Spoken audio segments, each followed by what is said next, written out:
just to start, I know a guy. Let's just call him Jerry. And I've known him for a while. Good guy, good character, Christian. And he called me up and said, let's meet up a couple weeks ago. And he starts sharing with me. It's almost like he's confessing, but he shares with me a very kind of tough thing that he's going through. And he shares with me that he had just slept with his girlfriend, who he's obviously not married to. And they're in a serious relationship. They've been in a serious relationship, exclusive, committed relationship for a couple of years now. And they've been talking about marriage. They're both Christian. They're both believers, and they both go to church. And the reason Jerry starts sharing this with me is that he's just kind of ridden with guilt. And he knows that what he's done is wrong. And he feels that he has let down God. He has let down his girlfriend. He has let down himself. He has just let go of this high moral standard that Christians are called to. And he's now struggling through this, and he's trying to accept grace in his life and trying to move on. And so now he's just kind of swung the other way. Now he's just drawing these really, really strict boundaries with his girlfriend, and he's saying we really have to be careful in our physical intimacy. And so he's just like really, really kind of separating himself from her, just to not fall into that kind of temptation again. Now, I believe that when God gives us parameters in the Bible, that when God gives us rules and regulations, a lot of times in our rebellion, we kind of just say, that's just God being mean, God being a jerk, God just stripping away our freedom. But God isn't giving us rules just to be mean. I hope you realize that. God gives us parameters for our own benefit. And so when God says, and when he establishes in Genesis 1 and 2, in the creative order, that sex is supposed to be in the context of marriage between man and a woman, that's not God just being mean. That's for our own good, because when we step outside of those boundaries, I believe that we face our own consequences. And I believe this is a prime example of it. And what I mean is, now Jerry's relationship with his girlfriend is complicated. Okay? I mean, you get into any kind of relationship, it's going to get complicated. But now it's become deeply and really in a confusing way complicated, because now Jerry doesn't know. He's really confused. He doesn't know what to do with his girlfriend. Am I supposed to separate from her? Am I supposed to break up? Are we supposed to continue? He's not sure. He's just kind of ridden with guilt. And now it becomes even more complicated, because Jerry's girlfriend, even though she's a Christian and she believes in the Bible, basically she's saying, yeah, I know what the Bible says about sex, blah, blah, blah, but we're both consenting adults. What is the big deal? I mean, we're going to get married. We love each other. What's the big deal? And so now Jerry is stuck and saying, you don't see what we've done here? And so now, because Jerry has made this kind of strict boundary, this physical boundary with his girlfriend, now she feels distant from him, and now she feels like Jerry doesn't care for her.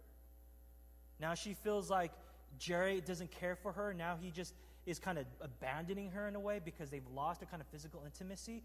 Things have become so complicated because they had premarital sex. What was supposed to be ordained for marriage has now complicated the premarital relationship that they're in. Now, I share that with you because if you were her friend, or if you were counseling her, or if you were encouraging her, you're trying to speak truth into her life, whatever the context of the relationship is, what would you say to her? What do you say to a Christian who has seemed to confused or kind of muddied her moral compass? I did a little bit of investigating, asked some questions, and I found out that she, prior to her relationship with Jerry, she was actually in a relationship before that, and they were actually engaged. They were ready to get married. And the relationship obviously ended in a really bad way, and I found out after more questions that she was pressured into having sex with her fiance at the time, and she fell into it. And so now that communicated to her that a sexual union before marriage is a good thing, or it's an okay thing. And so now that baggage has been brought into this current relationship, and that is dictating now what is right and wrong, even though Scripture is clear. You see, church, I'm not asking you to judge her if she's a Christian or not. I mean, God knows her heart. I don't. We don't. But there has to be something greater when it comes to morality than just, well, that's just what a good Christian does. It has to be more than just, well, we need to be good for good's sake. And what we see here in Colossians 3 is that it's not just a list of good things that Christians should do, but these are marks of a genuine Christian. These are the byproducts, the lifestyle, the descriptions of what a genuinely converted Christian does. He is giving us a description of what a grace-fueled morality looks like. And that speaks to us great amounts because this is day in, day out living. This is not something you do only on the mission field. This isn't something you do only, in your family, in the workplace. This is something we do and live and be day in and day out. Now, look carefully at verse 1. I'll read this for us. Verse 1. If then you have been raised with Christ, seek the things that are above where Christ is seated at the right hand of God. Simple but easy to miss. If then you have been raised with Christ. I'm going to be honest with you. I hate it when preachers, they tell you to go to a verse and they act like they're going to read the whole chunk of text and they stop like after the first word. Church, turn to verse 1. Let's stop there. You know what I'm saying? And they kind of fake you out. I'm going to do the same thing, okay? If then you have been raised with Christ. There's something we need to clarify from this verse, okay? Paul says, if you have been raised with Christ. What is Paul implying? This is for believers. There's kind of an exclusivity here that's really easy to miss. He doesn't say all people. He says for those people, those exclusive people, those people who have exclusively been raised with Christ.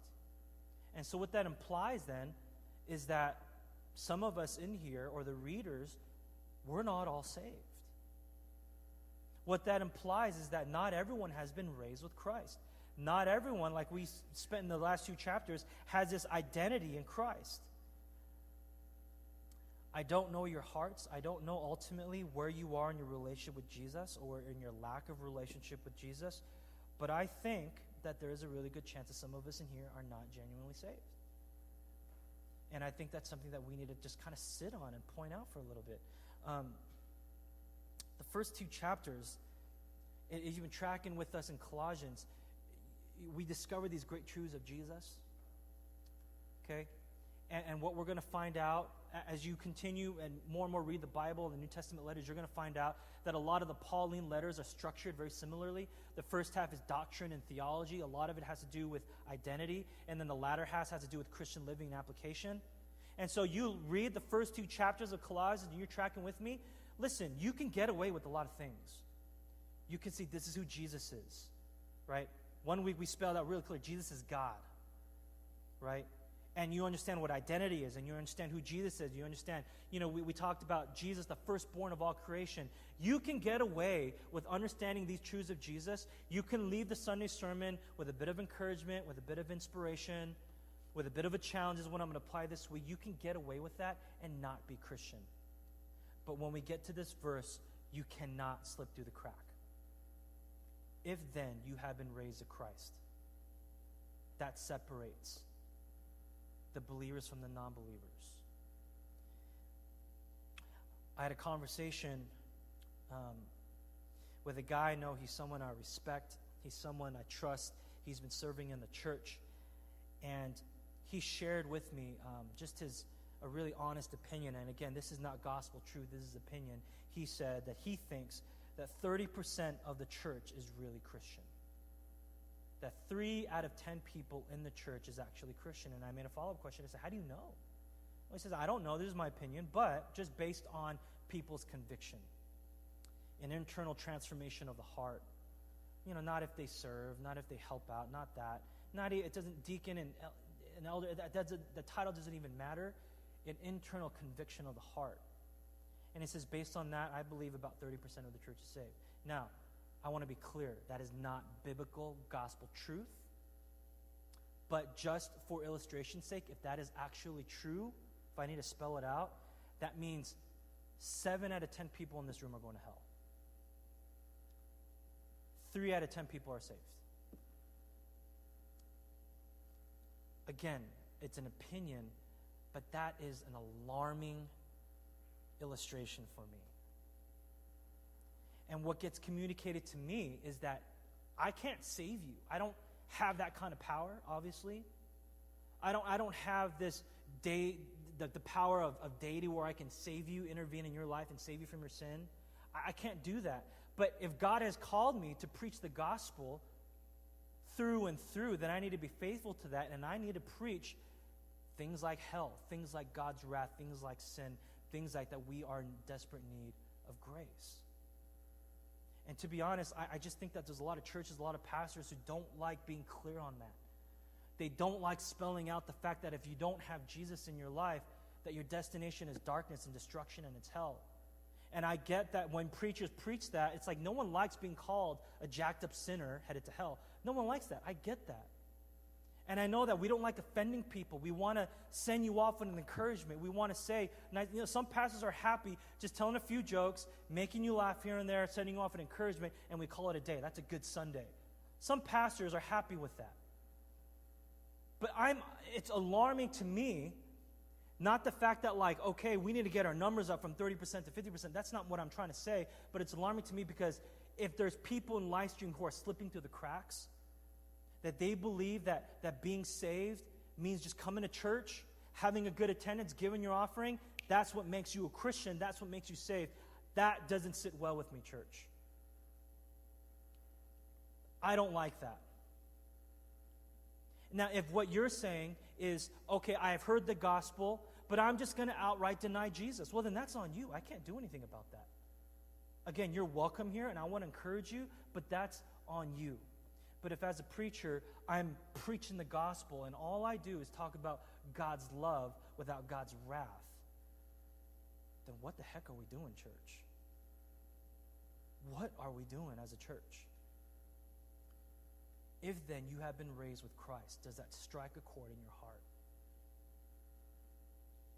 Does the gospel confront you with a decision? Does God come to you and speak to you and press on your heart, do I need a saving in my life? With all that said and done, that brings us back to square one, doesn't it? And what in the world does it mean to be a Christian then? How do I know if I'm the kind of Christian that Paul is talking about here? Church, lots and lots of ways to put it. But in the context of what Paul's talking about here, he says, if you have been raised with Christ. What does it mean to be raised with Christ? Your salvation is based on the work of Jesus. It's not based on your work. It's about Jesus and not you. It's about having a completely transformed identity. God has done a work of transformation in your life. You have surrendered your life to Jesus, and you have allowed him to change the very core of who you are. It doesn't mean you're sinless, but it means that you are a saved sinner. Think about these questions. Do you believe that you are inherently evil? Right? Calvinists call that total depravity. The complete inability to recognize that you even need saving. Inherently evil. Do you believe that Jesus is the only way to heaven? I don't mean Jesus plus, and then you fill in the blank. I mean Jesus and Jesus alone. Have you accepted that you're in utter need of God's saving grace? And I want you to think about this question. Do you love Jesus? Do you love Jesus? And when I say, do you love Jesus, I don't mean 3 days out of 7 days of the week that you have this passion, this emotional passion for Jesus. That's not what I'm talking about. Biblical love and affection for Jesus translates to obedience. And obedience means you're allowing God to push you and stretch you in ways that you don't like.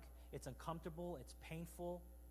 He puts you in context and position. He calls you to things that you don't like, but you take steps of faith because you love Jesus. Loving Jesus doesn't mean you know all the lyrics to the praise songs. It doesn't mean that you get all fired up at retreats. Obedience.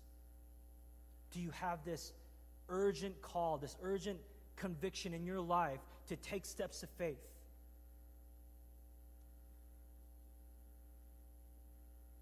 Morality does not save you. Behavior modification does not save you.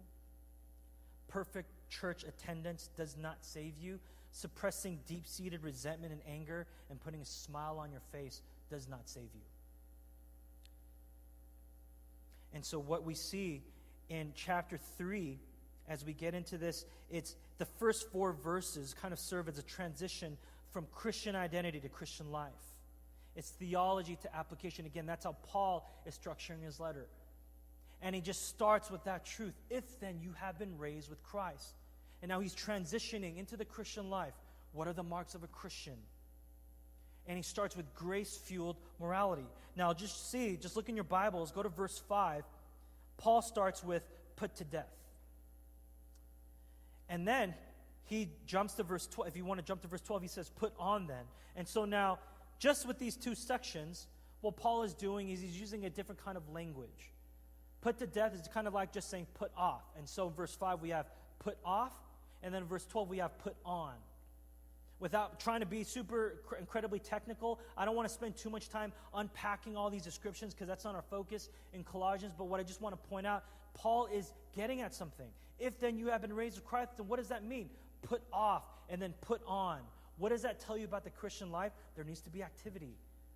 There needs to be something active in your life. You can't cruise control through the Christian life expecting, well, if I grow, then I grow. If I don't, then I don't. Right? It's chill. I'm just going to kind of just do what I want to do. That's not what Paul is saying. Be active in your Christian. If you are a believer, right? Put off and then put on. Now, again, we're not going to unpack the entire description, but here's what I want to point out. Paul just gave a description of good Christian living. This is what a good Christian does. Okay? And if on your own time you want to look through this and you want to unpack this, I encourage you to do that. Okay? But here's what I want to point out.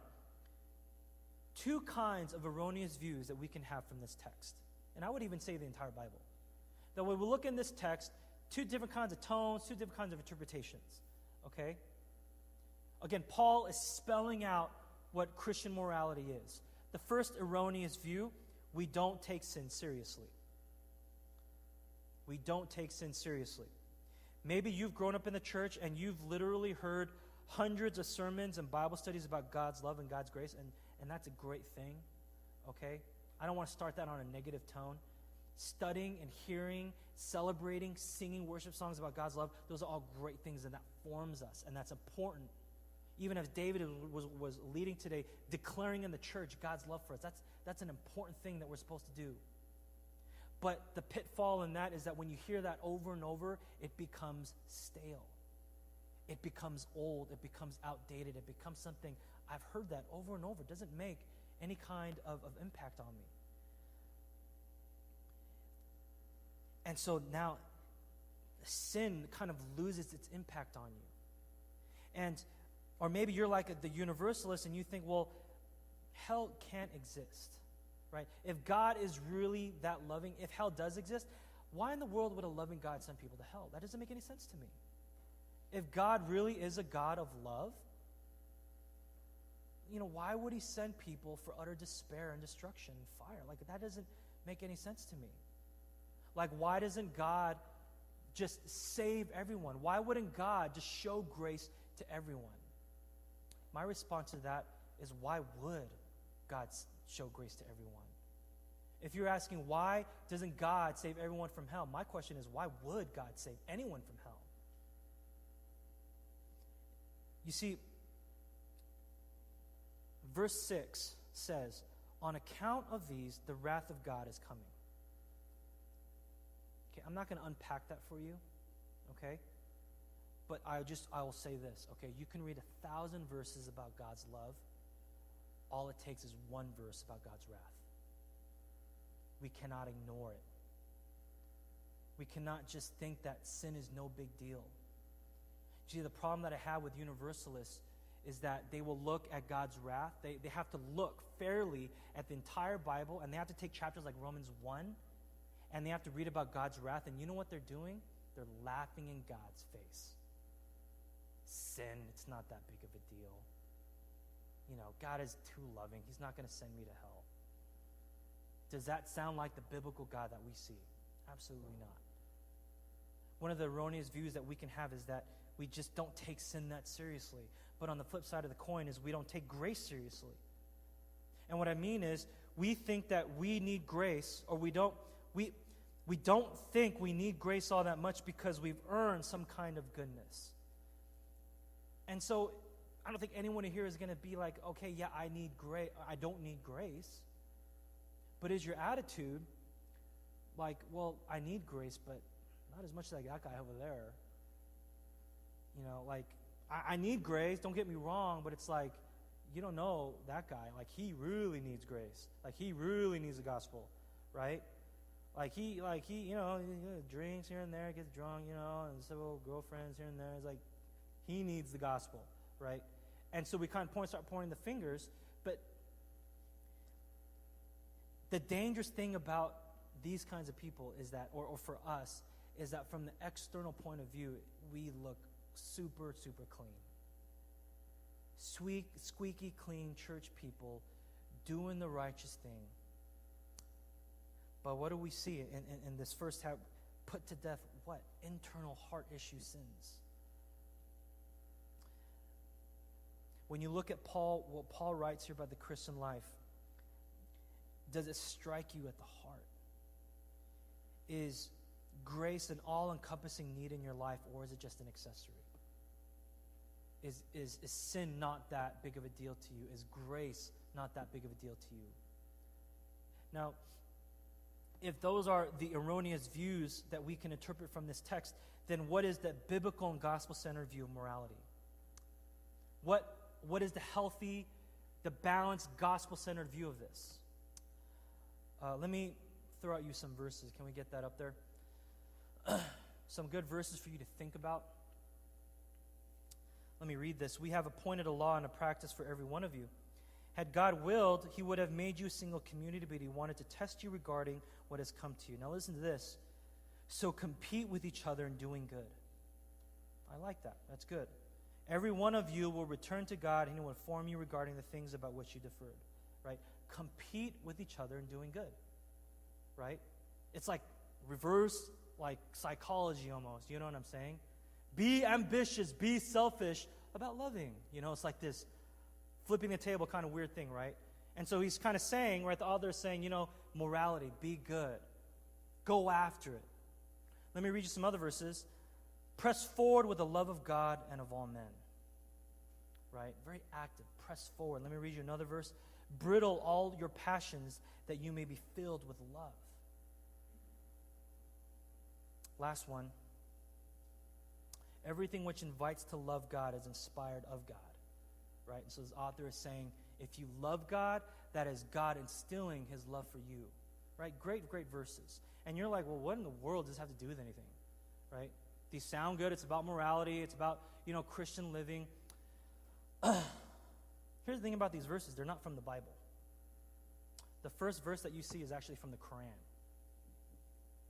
And the last 3 verses are actually from the Book of Mormon. And so if you're like, oh my gosh, I'm kind of a Mormon, I kind of like these verses, okay, that's not what I'm saying, okay? Isn't it interesting that when we look at a description of moral living and love and righteous living, everything just kind of blurs together?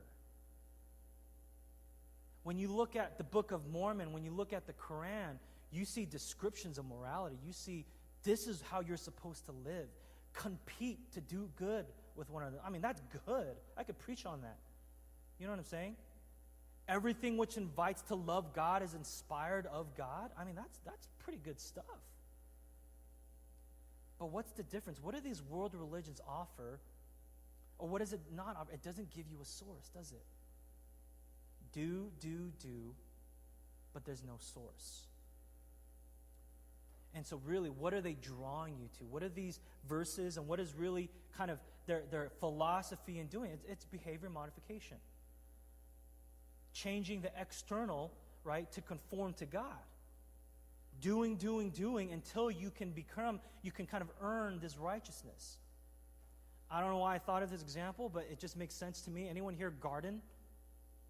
Yeah, me neither. But I act like I garden, but I don't. I work on a laptop, okay? But when you garden, this is what I've heard, okay? When you garden and you mow the lawn, kind of the purpose of mowing the lawn is keeping it clean and nice, right? And so it's hard work mowing the lawn. And a lot of times when you see the lawn, you see all kinds of weeds popping up, okay?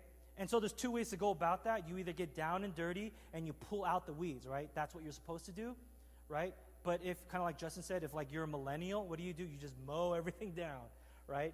Everything is squeaky clean and even, and you can't tell, right? Because the grass, the lawn is the same level as the weeds. But time will tell, days and weeks later, what you're going to see is that weeds will start popping up. Not only do they grow faster, but they're a lot uglier, right? And so what do? You mow the lawn, right? Until it's like, oh, I can't spot it anymore. And then you come to realize, after you spend time mowing the lawn over and over, that you've done absolutely nothing with the problem of weeds. What is behavior modification? Mowing the lawn over and over so that you've done absolutely nothing with the problem of sin. You go to a retreat, you get on fire for God, you have that emotional, snotty moment of confession, right? And then nothing changes until the next retreat, until the next revival, until the next prayer topic. Until your emotions get all flared up. Now, don't get me wrong, emotions are great ways to be affectionate towards Jesus. But if that is what fuels your morality, you're just mowing the spiritual lawn. That's behavior modification. That's what the Quran commands you to do. That's what the Book of Mormon tells you to do. Church, what do we see when we look at the gospel? The gospel gives us a source. It doesn't just tell us to love and to be moral. It gives us a source. Look at verse 14. And above all these, put on love. Above all these, put on love, which binds everything together in perfect harmony. Church, Paul says to put on love. Because when we look at the gospel, we see a picture of love, don't we? But we don't just see an abstract concept of love. When we look at the gospel, we don't just see a bunch of commands that tell us to love. When we look at the gospel, we don't just see a God who sits on his distant throne and demands love from us. Church, when we look at the gospel, we see love himself. When we look at the gospel, we see the very personification of love. We see the ultimate example of love. When we look at the gospel, we don't just see a God who commands us to love, but we see a God who came down to us, to our sinful and depraved level, to be a sacrifice of love for us. When we look at the gospel, we see Jesus Christ. Jesus Christ isn't just telling us to be moral and righteous. He is morality. He is righteousness. And so when we strive for Christian morality, we are striving for Jesus. Put on love. Put on the very source that will sustain you in your Christian morality. That we're not just mowing the spiritual lawn, but we're pulling out weeds.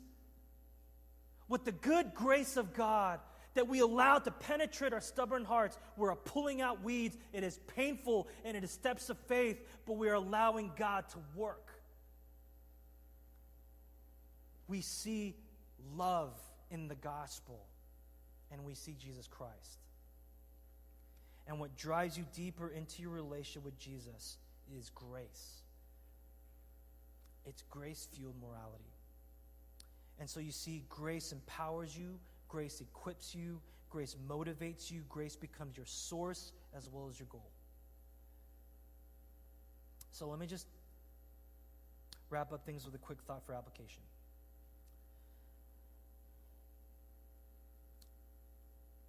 Think about this question.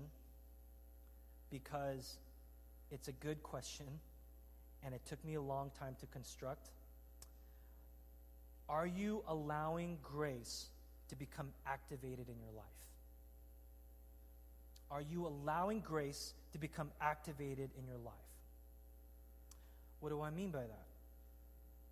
Let's not talk so much about theology and doctrine at this point, because we kind of covered that in chapters 1 and 2. Do you see the description here about sin? And do you take it seriously? Do you look at what Paul is writing here, put off and put on, that kind of language? Do you see the description, and is there an inconsistency that you see? This is what Paul writes about Christian morality. This is what we do as a grace-fueled morality, and then there's me, and then there's a whole bunch of things off. You know, if we look at like verse 5, put to death therefore what is earthly in you. Well, what is earthly in me? And he says sexual morality. Some of us can't get past that first description. Some of us can just stop there and just go all night in small group talking about that. Does that strike at you? Like, do you see what Paul says? And do you think, I love Jesus enough, I have an affection for Jesus enough, I want to be obedient to Jesus enough that I want to allow grace to start changing me? If you struggle with sexual morality, is that something that you can fight? Can you allow grace to grow you and to challenge you when it comes to sexual sins? If you struggle with anger and resentment, like Paul is talking about here, are you allowing grace to fuel you to change not just your behavior, but your heart? That you're not just saying, I forgive you and I can let go of this resentment, but you are allowing grace to actually activate an affection of obedience in you that you can release anger and resentment towards your brother or sister. If you struggle with relationships, or maybe the lack of relationships, if you struggle with compassion, you struggle with bearing with people, having a patience with people, forgiving people, do you believe that grace can actually change that? Or do you only believe in a saving grace and not a sanctifying grace? Believe me, church, saving grace is absolutely necessary.